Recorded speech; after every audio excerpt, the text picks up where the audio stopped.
sa lahat ng sakit sa katawan, mula sa ulo hanggang paa, ang pinaka kinakatakot ko para sa akin, para sa pasyente, ay yung sakit sa leeg. Pag sinabi mo sa akin, masakit ang kamay mo, oo, gagamutin natin, pero madali lang yan eh. Kamay lang yan. Diba? Hindi naman delikado.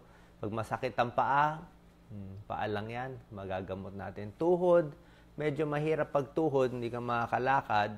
Pero yun ang pinakamalalang pwede mangyari, hindi ka makalakad. Pero kung masakit ang leeg, pag manhid ang leeg, medyo delikado. May namamatay sa sakit sa leeg. Bakit? Napakahalaga po ng leeg natin. Una-una, nandyan yung mga arteries natin dito, malalaking ugat. Pag naipit yan, yung mga sinasakal, patay agad, patay sila. Bakit delikado ang leeg? Nakikita niyo ba sa mga palabas, 'di ba? Pag pinapatay yung kalaban, iniikot yung leeg, 'di ba? Pag inikot, crack, patay. 'Di ba? So yung leeg ang pinakadelikado sa lahat, yung mga may neck pain, yan ang tuturo ko ngayon. Kunwari lang ito yung neck, ito mga vertebrae natin kunwari sa neck, yan, kunwari lang. Meron siya mga ugat na lumalabas. So tuturuan ko kayo ng mga tips para malaman kung deadly ba yung sakit nyo sa leeg o hindi naman deadly, na hindi naman nakamamatay.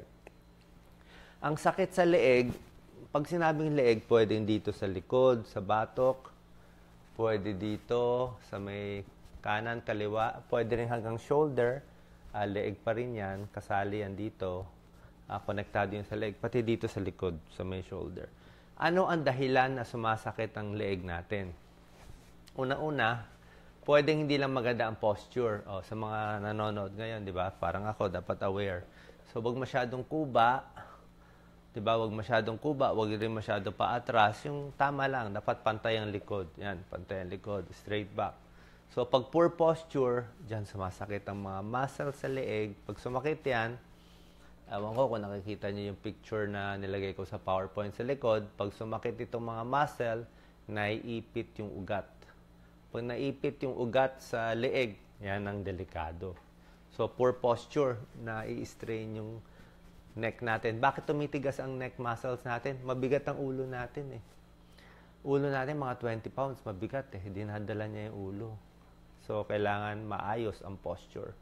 Pangalawa, sobrang galit. Sobrang inis.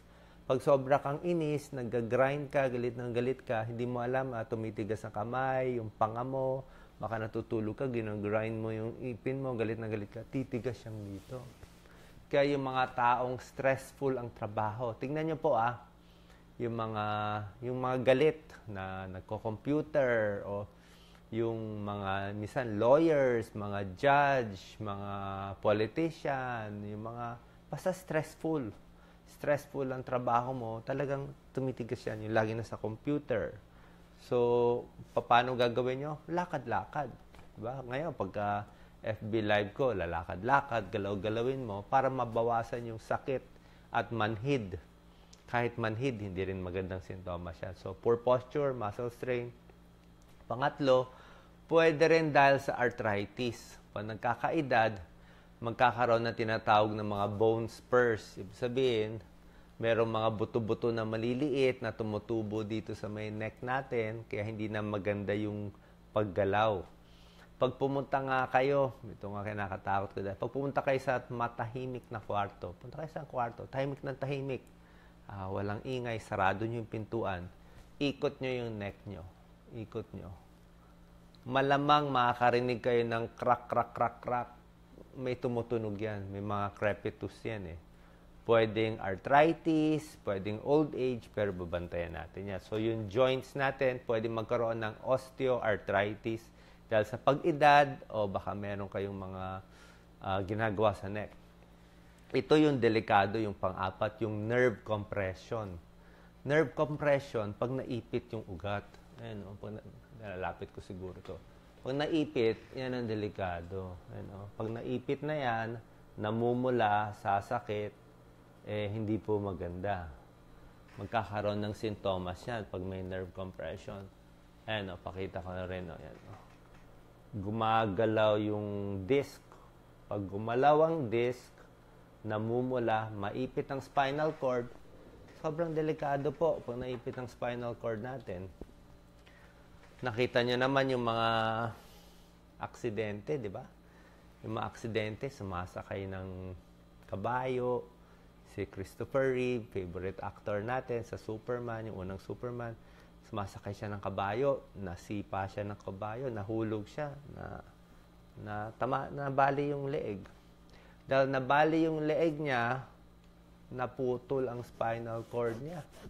Pag naputol ang brain to the spinal cord, paralyzed ka na habang buhay.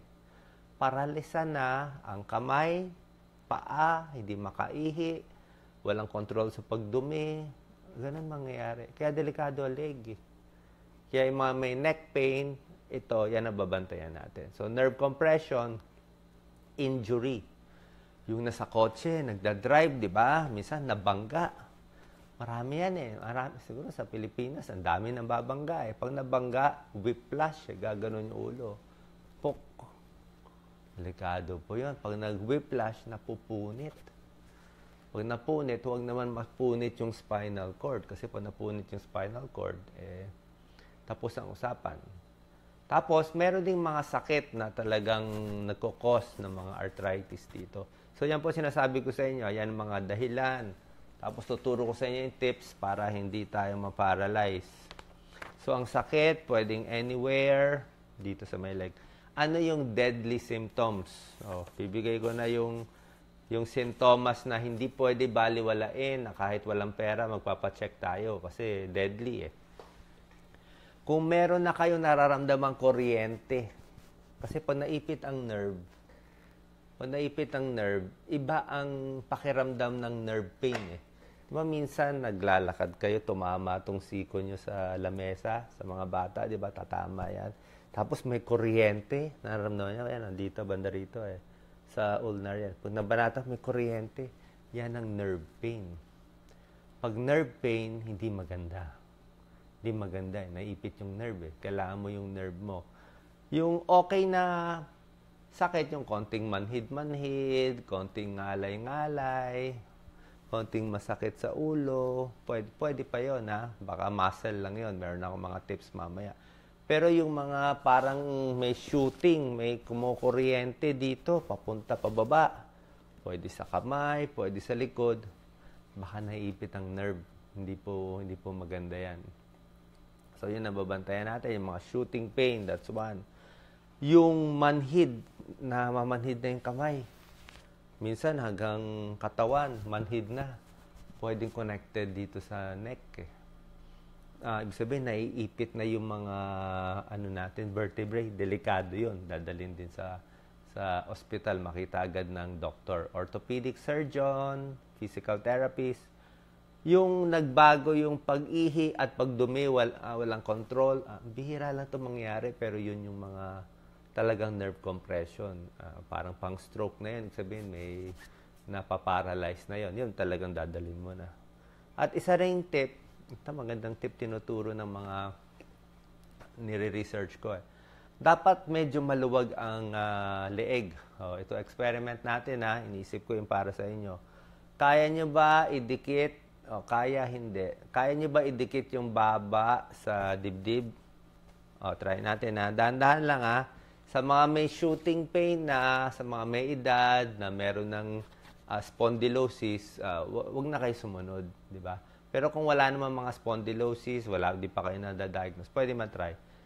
Chin to chest, baba sa dibdib. Ako naabot ko. Kung hindi nyo naabot, ibig sabihin, masikip na. Sumisikip yung muscle sa likod. Ano ang gagawin natin kung mga masakit ang leeg? Ang gagawin natin, tapusin ko muna yung mga risk factors. Isa pang risk factors, kulang sa tubig. Yung mga may edad, yung mga tamad uminom ng tubig, alam ko, di ba, lagi ko pinipilit sa inyo, 8 to 10 glasses of water, tubig lang. Meron nga ako napapanood ng mga ibang video meron mga nagba-viral. Actually, hindi siya doctor yung nagba-viral. Pero maganda yung advice niya, uminom lang ng tubig. Tubig, pang UTI, pampalambot ng dumi, Pero tubig din pang arthritis. Bakit? May cartilage to. Pakita ko sa inyo, may cartilage. Ayan, sa gitna. Ito buto. Ito tubig to eh. May tubig yan eh. Pag hindi ka uminom ng tubig, lalambot, mapipisa. Pag napisa, maipit ang nerve. Pag ito maganda butas, no? Luwag, di ba? Pag naipit to, wala na. Ayaw naman natin ma-Christopher Reeve, di ba? Ayaw natin ma-paralyze. Maaga siya namatay. So, inumin na tayo ng tubig. 8 to 10 glasses sa may edad. So, dehydration, tapos bone spurs. Pagbubuhat ng mabibigat, iwas din. Pag nagbuhat ng mabigat, na-strain din yung leeg ha? Baka mag-slip disc. Delikado yun. So, mga muscle weakness.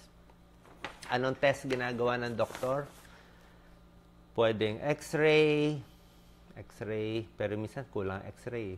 May MRI, mahal. May CT scan. Meron pang mga nerve test na ginagawa. Okay? Pero ayaw natin umabot dito. Pero kung meron kayo ng mga sintomas, yung sinasabi ko, kinokuryente na, at talagang manhid na, parang walang choice kailangan nyo ito gawin. So, ang gamutan, pwede lagyan mo na ng mga hot, okay lang naman mga hot pack, hot or cold dito. Sabi ko, relax lang, huwag mainit ang ulo. Tapos, yung mga exercise. Ito ang pinakabawal, matigas ang ulo. Ito, cellphone, di ba? O, paano tumingin ng cellphone? Kaya nasisira ang leeg ng kabataan at may edad kaka-cellphone. Kung gusto nyo mag-cellphone, itaas yung ganito. Okay?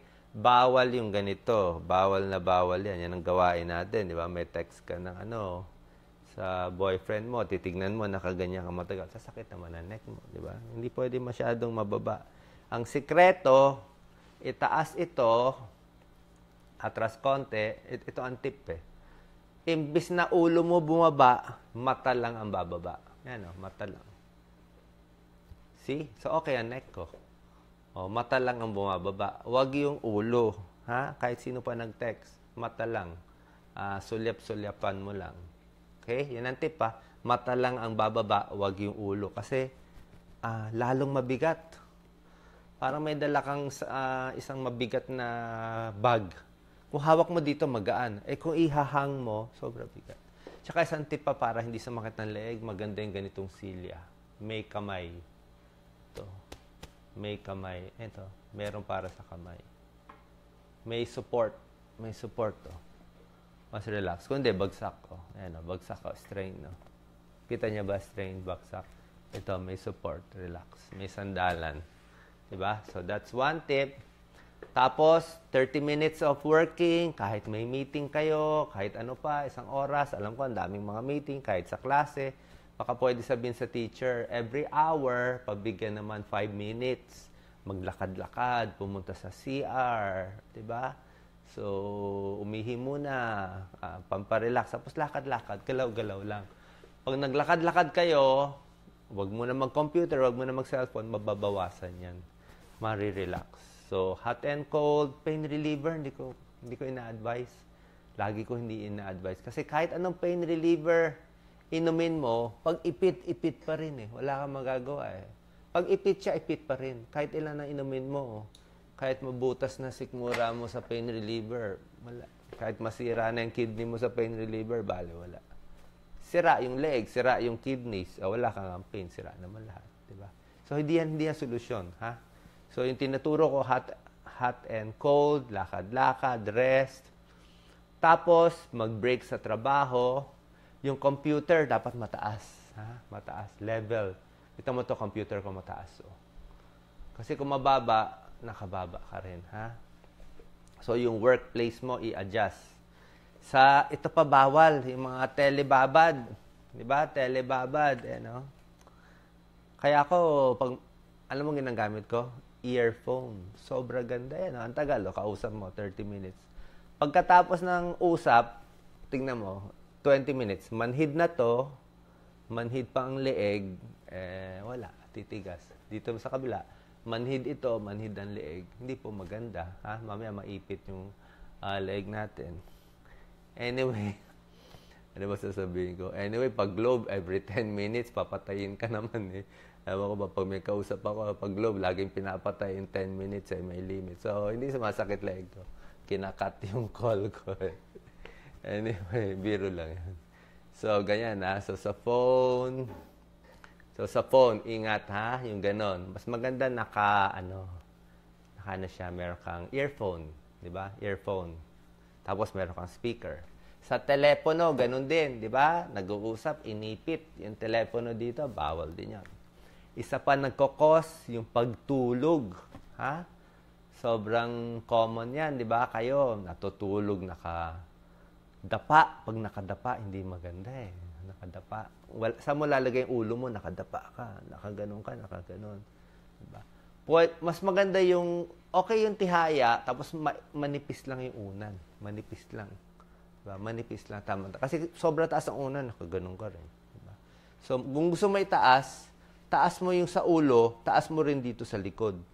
Para kang nasa hospital bed. Diba? Ang hospital bed, ganyan, no? Tumataas yung hospital bed lahat eh. Hindi pwede yung unan lang mataas, nakaganon yung ulo mo. Kaya ayusin mo yung tulugan. Kung matutulog kayo na nakaside yung unan, pag nakaside, mas mataas yung unan kasi mas mataas to eh. Para dapat pantay lang tong ulo mo pag nakaside ka. Pwede ka nakaside pero dapat tama-tama, hindi nakaganon. Kundi ma-stiff neck ka rin. Pag nag-stiff neck, titigas to na titigas. Pag tumigas ang muscle dito, ano mangyayari? Ito.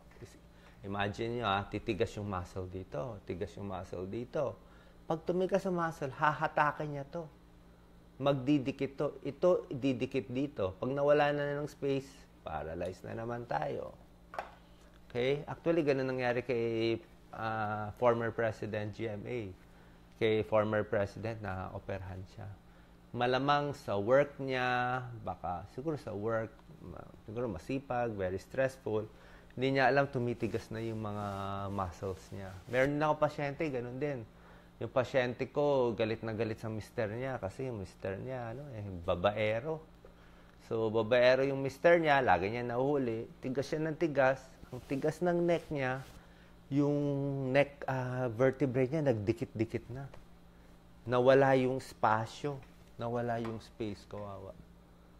Dahil sa tigas ng muscles, sa galit niya, kino-collapse niya yung sarili niyang leeg.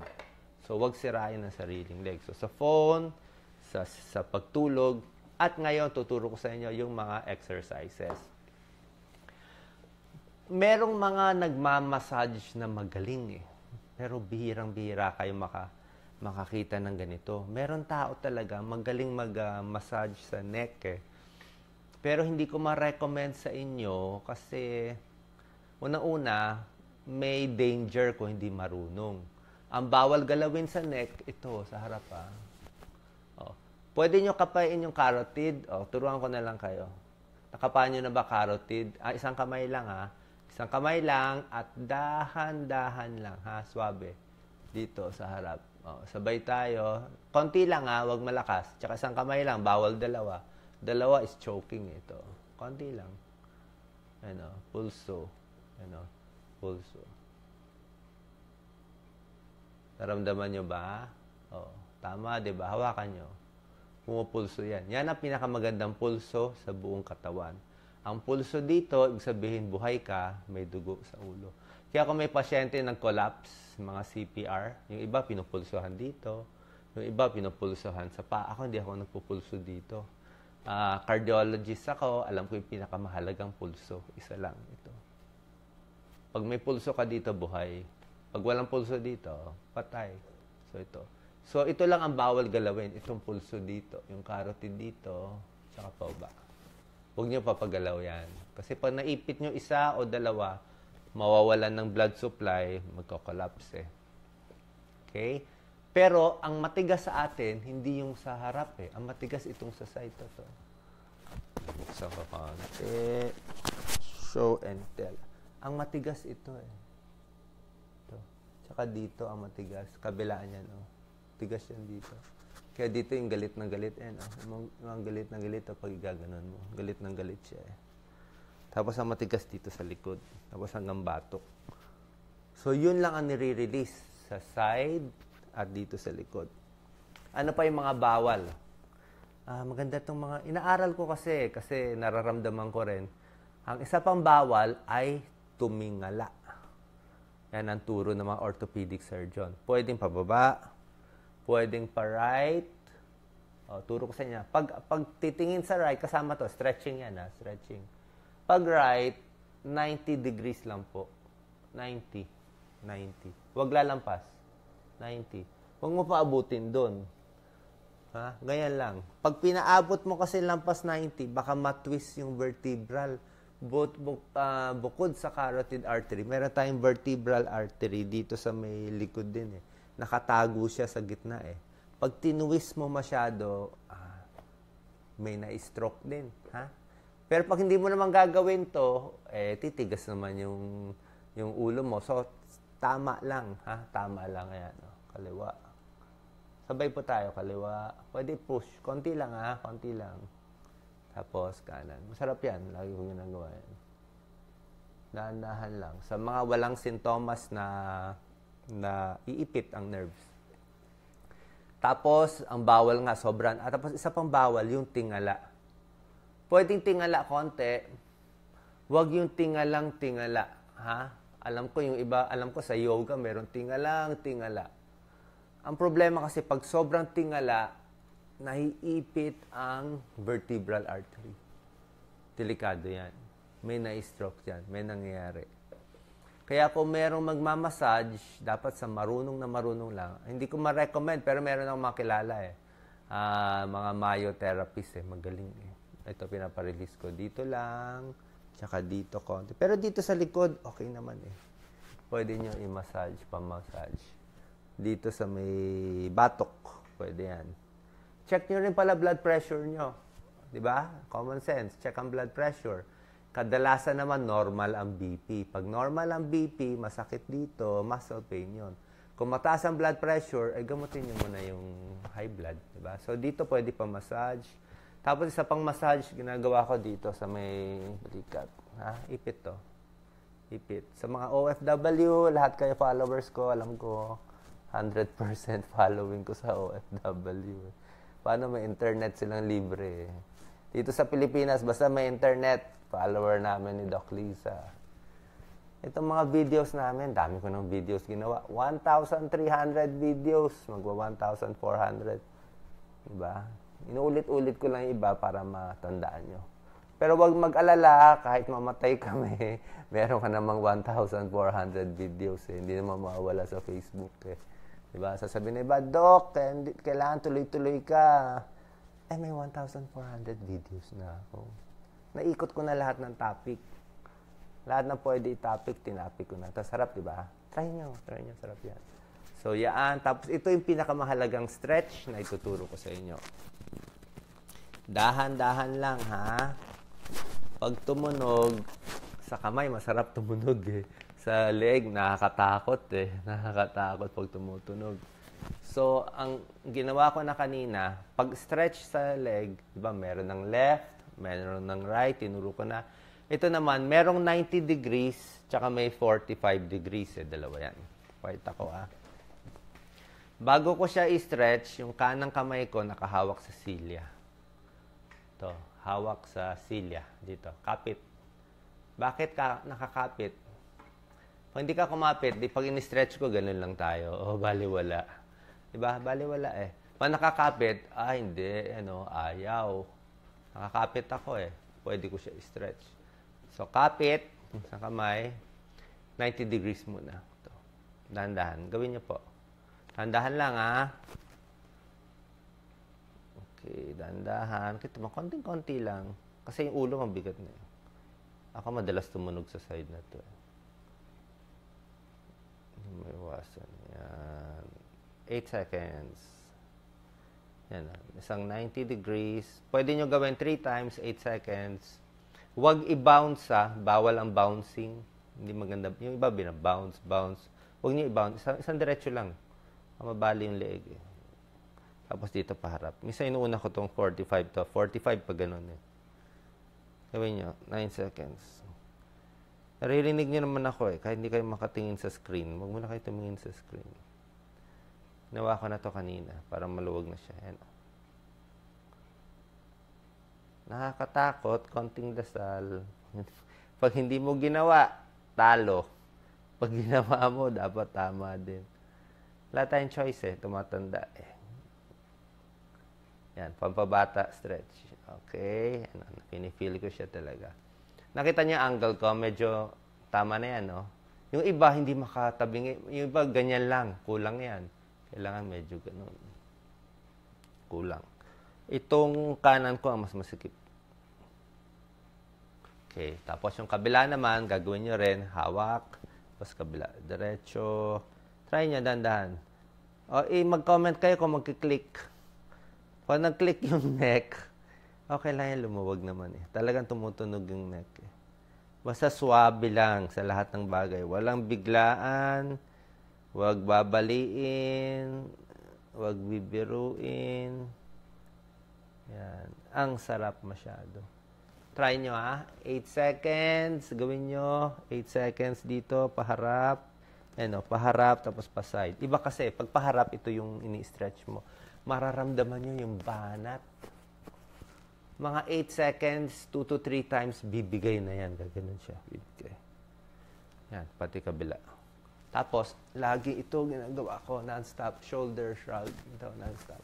Kasi, ginaganon mo yung muscle eh. Nung bata pa ako, hindi ko kailangan gawin to. Diba? Hindi mo kailangan gawin to. Total, ano ka? Malakas ka eh. Kahit ano pwede. Nagkakaedad, kahit anong style mo,